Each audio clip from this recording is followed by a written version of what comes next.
very closely, the Syrian Democratic Forces, largely a Kurdish force of about 30,000, and we have about 14,000 Arabs now that are associated with that force.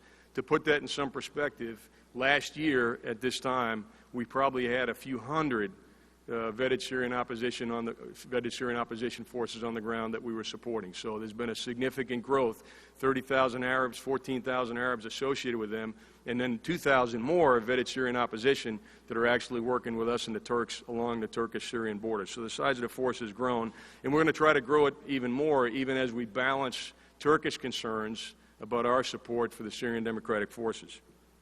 With respect to Russian activity in Syria, there's absolutely no doubt that it has complicated things, and Russia has put itself in a position to actually influence the eventual political solution. And needless to say, recent events have complicated the situation with regard to Russia, and I suspect many in this room, the Chief included, will be working hard on that over the next few days. To say that, you know, I had a group of chiefs of defense in Berlin on Monday to talk about the counter-ISIL campaign, and I said, you know, if we were tasked to lock ourselves in a room all day and develop a complicated scenario, a complicated political military scenario, I don't think we would have had the imagination to come up with the Syria scenario and the complications that we're dealing with as we deal with ISIL in Syria. But on balance, I would say the pressure we put on ISIL in Syria has degraded their capabilities, it's reduced their territory they hold, it's limited their freedom of movement and reduced their resources. And probably, most importantly, I believe we have started to chip away at the narrative of inevitable success, the narrative of a caliphate. Much more work to be done. A focus now in Syria is operations in Raqqa, which is decisive terrain for the physical caliphate and really the one remaining critical node for external operations inside of Syria. In Iraq, the situation, as you well know, is complicated by the political landscape, sectarianism, and Iranian influence. And success there is going to require that we continue to develop Iraqi and Kurdish security forces and enable their operations with intelligence, advisors, logistics, and combined arms support. Well, mindful of the complex challenges that we face in Iraq, I'm encouraged by the growth of Iraqi security forces, the growth of the Peshmerga, and their success in places over the last year, in places like Ramadi, in Fallujah, in the western Anbar province, and more recently in the area that surrounds Mosul. They've actually gained a significant amount of momentum. And to me, those operations actually are indicative of what's in the art of the possible. Moving forward, and I think you've seen this in the media, and some of you are either just returning from a deployment perhaps or going on deployment, we're focused on Mosul. And just as an aside, we assess today that the Iraqis will have in early October all the forces marshaled, trained, fielded, equipped that are necessary for operations in Mosul. And the timing of that operation now is really just a function of a political decision by Prime Minister Abadi.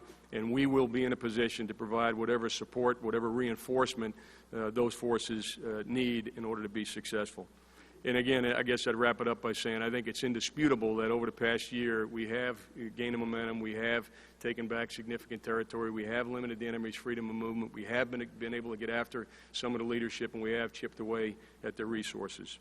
You know, there's many reasons why I can tell you that we've had success over the past year, but it's worth noting, and I say this not to pander to the crowd, but it's worth noting that the critical enabler of the counter-ISIL strategy has been air power.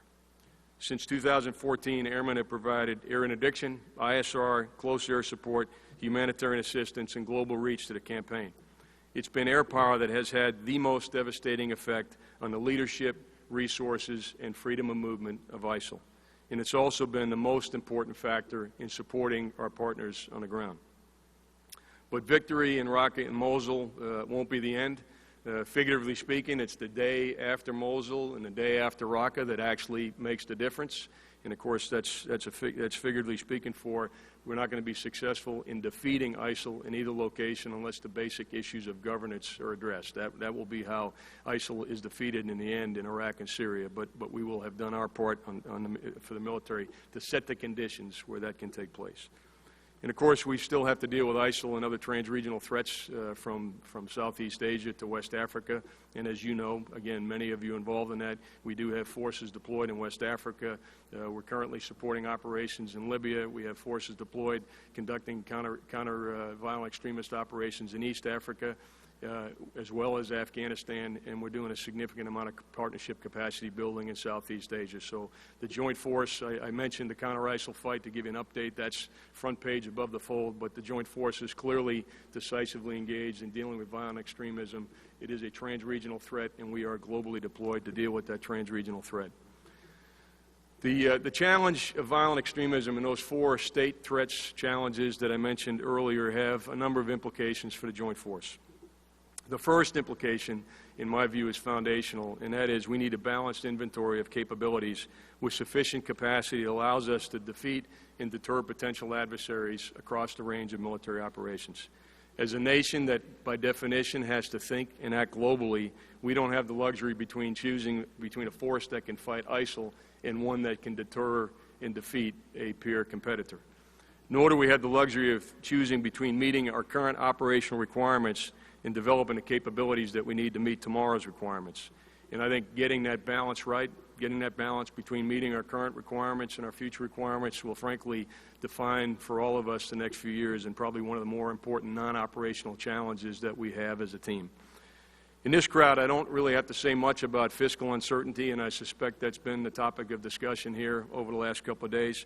And I guess what I'd say is the Bipartisan Budget Act, it might get us through FY17, but we still have $100 billion of sequestration looming, and again, to airmen, I don't have to talk about the bow wave of modernization requirements that confront us in the future.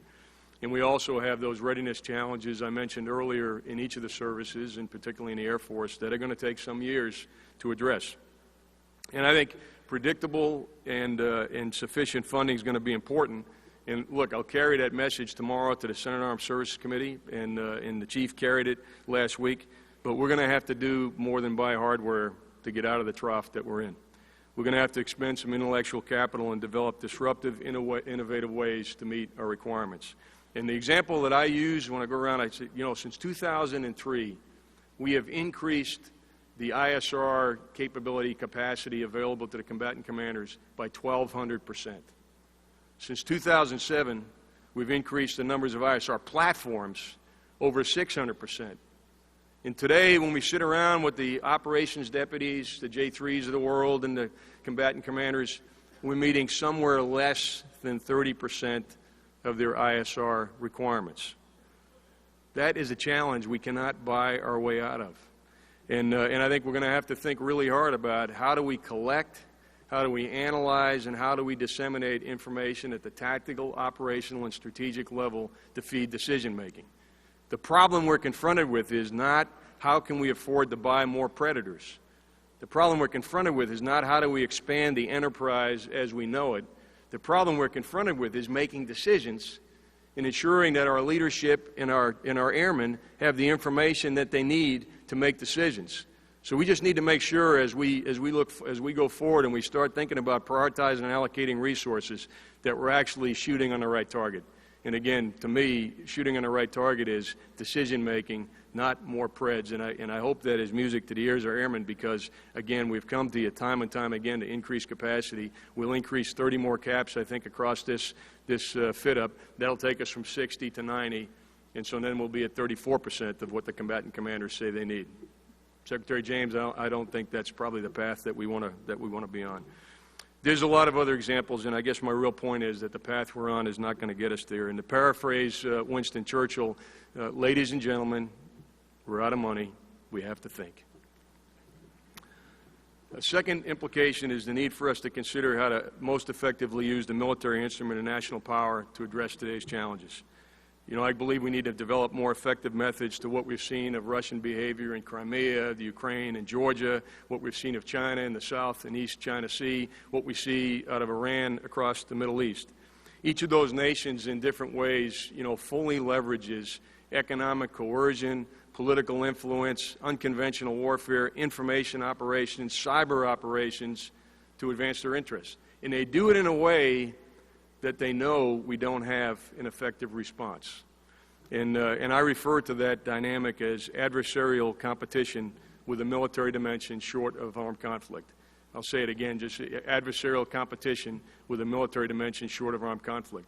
I describe it that way not as gray zone or hybrid because those words all have baggage. The fact of the matter is I'm trying to zero in again on what exactly are we seeing, and we are involved in adversarial competition with those state actors. There's a military dimension to that adversarial competition, but they, unlike us, are able to integrate the full range of capabilities that their states possess to advance their interests. And again, they're doing it in a way that kind of mutes our response. Our traditional approach, where we're either at peace or at war, is insufficient to deal with that dynamic. And for that reason, I don't find the current phasing construct that we have in our operations plans particularly useful, because that causes us to bend certain activities, certain authorities, and certain capabilities in a way that reflects that we're either shaping or we're fighting. And I think at least the Chief was probably around last year when we had all the combatant commanders assembled down at Quantico for just kind of a review of where we are globally. And at the time, General Breedlove was still the commander of the European Command, and I said, Phil, what phase are you in EUCOM right now? You know, and he kind of looked at me and he said, well, we're in phase 0. And I said, what phase do you think Russia is in right now? And he paused and he said, well, they're probably in 2 or 2.5. And then, you know, I asked Admiral Harris the same question. And I said, what phase do you think China's in? He said, well, they're probably in about phase 2. And so my question is, how long can our adversaries that are competing with us be at phase 2 or 2.5, and we remain at phase 0 before we find ourselves at a pretty significant disadvantage from a posture perspective? I think we also, and clearly, again, this crowd knows, we need to develop a more effective framework within which to deter cyber attacks. Attributing threats, managing escalation, and probably as importantly, hardening ourselves against cyber attacks are all issues that require more work. One of the most, to me, significant implications of all that I've spoken about today is that any future conflict is going to be trans-regional, multi-domain, and multifunctional. And I think that's a marked change from how we fought in the past. Information operations, cyber activities, space operations, and ballistic missile technology are all part of what has fundamentally changed, in my view, the character of war in the 21st century. And we're going to see such capabilities fielded by both state and non-state actors, and they're going to look for ways to harness those capabilities in a way that exploits our vulnerabilities. Conflicts are going to quickly spread across combatant command geographic boundaries and domains. And the current fight against violent extremism is an example of a trans-regional threat. But if you consider just for a minute North Korea, I think that really highlights the point I'd want to make. You know, back in the 1990s, we had a regional strategy. And we had an assumption that if there was a conflict on the Korean Peninsula, it would probably be isolated to the Korean Peninsula. And we would deal with it with air power, we would deal with it with ground forces, but we could contain the conflict to the Korean Peninsula. Then the North Koreans developed ballistic missile technology that began to threaten their neighbors. And of course, over time, they developed not only ballistic missile technology, but intercontinental ballistic missile technology, cyber capabilities, trying to develop anti-space capabilities. And very quickly, I think you can see that a conflict in the Korean Peninsula would very quickly involve General Brooks on the peninsula, Admiral Harris, the commander of the Pacific Command, General Robinson, our commander of Northern Command, Admiral Haney, Strategic Command, Admiral Rogers, Cyber Command, and that's just the joint commanders. You know, General Hyten sitting here, he certainly would be engaged in that. And so I think you start to see the complexity of a conflict just in North Korea, and I think it makes the point, as well as violent extremism, that the conflicts that we are going to confront today very quickly become trans-regional and multi-domain. And so in that context, I personally don't believe that our current planning, our organizational constructs, or our command and control are optimized for the current fight. And I think the Chief mentioned to me earlier that you spoke about that a bit yesterday.